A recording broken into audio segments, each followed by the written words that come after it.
The fluorescent lights of Miller's grocery store buzz overhead as 8-year-old Emma carefully counted the crumpled dollar bills in her small hands. Beside her, her mother Sarah clutched a handwritten list, her fingers trembling slightly as she calculated every item twice. What they didn't know was that within the next hour, their quiet struggle would become a public spectacle that would ultimately change their lives forever. Sarah Rodriguez had been working double shifts at the local diner for 3 months, ever since her husband Miguel was laid off from the construction company. The medical bills from Emma's asthma treatments had piled up like autumn leaves, and despite their best efforts, making ends meet felt like trying to hold water in cup hands. But Sarah had promised Emma they would still have a proper birthday party, even if it meant stretching their grocery budget paper thin. As they moved through the aisles, Emma's eyes lingered on the colorful birthday decorations and the bakery section, where frosted cakes sat behind glass like jewels. She understood more than an 8-year-old should about their situation. She had heard the whispered conversations late at night, seen her mother's worried expressions when the bills arrived in the mail. "I want the dollar store decorations, Mom. They're just as pretty," Emma had said that morning, her small hand squeezing Sarah's. The memory brought tears to Sarah's eyes as she watched her daughter carefully select the most affordable items. At the checkout counter, Sarah began unloading their cart with practiced efficiency. Bread, milk, eggs, rice, beans, and a small box of cake mix. She had calculated everything perfectly. $47.32. That's exactly what she had. But as a cashier, a teenage boy named Tyler scanned each item. Sarah's heart began to sink. The prices had gone up since her last visit. The total climbed higher and higher. $51.18. "I'm sorry," Sarah said quietly, her cheeks burning with embarrassment. "Can we remove the cake mix and the milk?" Behind them, the line grew longer. A well-dressed woman in designer clothes tapped her manicured fingers impatiently against her cart. Her name was Victoria Patterson, and she was already late for her tennis lesson at the country club.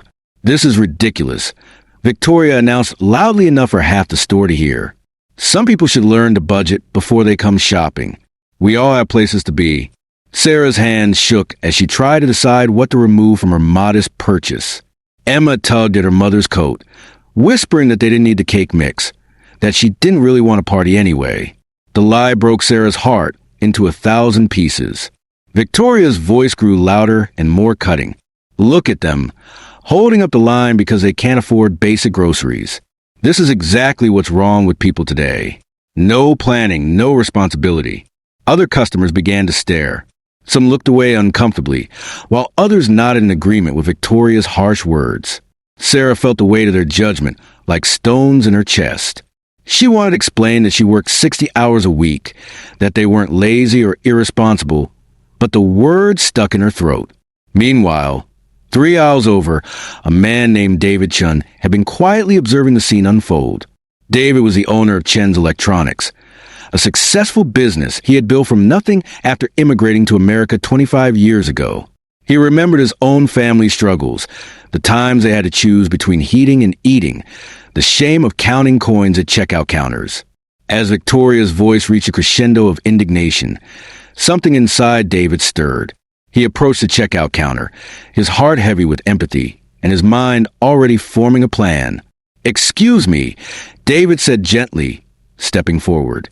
He looked directly at Sarah, ignoring Victoria's continued complaints. "I'd like to pay for their groceries, and I'd like to add a few things, if that's all right." The store fell silent. Victoria's mouth opened and closed like a fish out of water. Sarah stared at this kind stranger in disbelief. "You don't have to do that," Sarah whispered, tears streaming down her face. David smiled warmly. "I know I don't have to. I want to." He turned to Tyler, the cashier. "Please add a birthday cake from the bakery, some decorations, ice cream, and whatever else a little girl might need for a proper birthday party." Emma's eyes widened as she watched this stranger transform what had been the most embarrassing moment of their lives into something magical. But David wasn't finished. He had noticed Sarah's worn shoes, Emma's outgrown jacket, and the careful way they had shopped.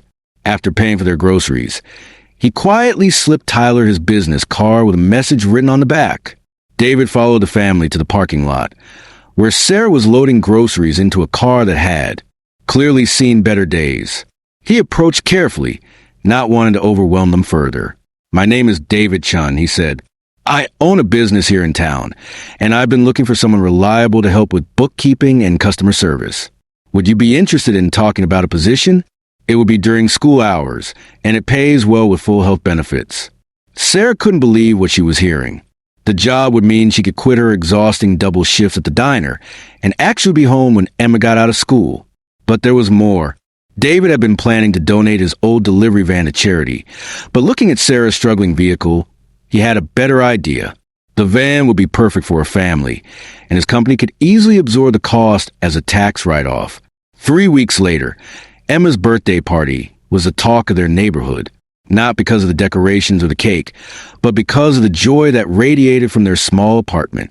Sarah had started her new job and was already proving indispensable to David's business. The health insurance had covered Emma's latest asthma treatment without the family going into debt. Victoria Patterson, meanwhile, had been recognized in a viral social media post about the incident. Her harsh words had been captured on someone's phone camera, and the resulting backlash had been swift and severe.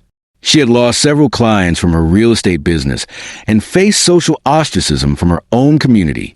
The experience forced her to confront her own prejudices and privilege in ways she had never imagined.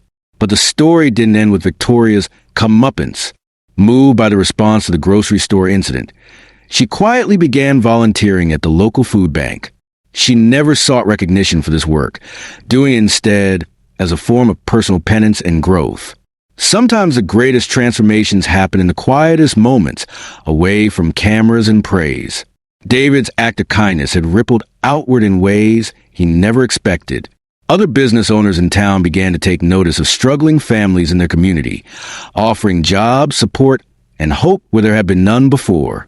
The grocery store incident had become a catalyst for a broader movement of compassion. Sarah often reflected on that day in the store, how their lowest moment had become the gateway to their new life. She made sure Emma understood that their good fortune came not from luck, but from the kindness of someone who chose to see their humanity rather than their circumstances. Emma, now thriving in school and managing her asthma with proper medical care, often spoke about wanting to help other families the way Mr. Chun had helped theirs. The 8-year-old had learned that sometimes our greatest struggles prepare us to be someone else's miracle. The grocery store incident taught everyone involved that kindness is not just about grand gestures, but about choosing empathy over judgment, understanding over assumptions, and love over indifference. In a world that often feels divided and harsh, David's simple act proved that one person's compassion can change everything. This story reminds us that we all have the power to be someone's miracle. Behind every struggling family is a story of resilience, love, and hope. The next time you encounter someone having a difficult moment, remember Sarah and Emma and choose kindness. If this story touched your heart, please like this video and subscribe to Pure Kindness Stories for more inspiring tales of human compassion. Share this story with someone who needs to be reminded that miracles still happen and that sometimes they come disguised as ordinary people making extraordinary choices.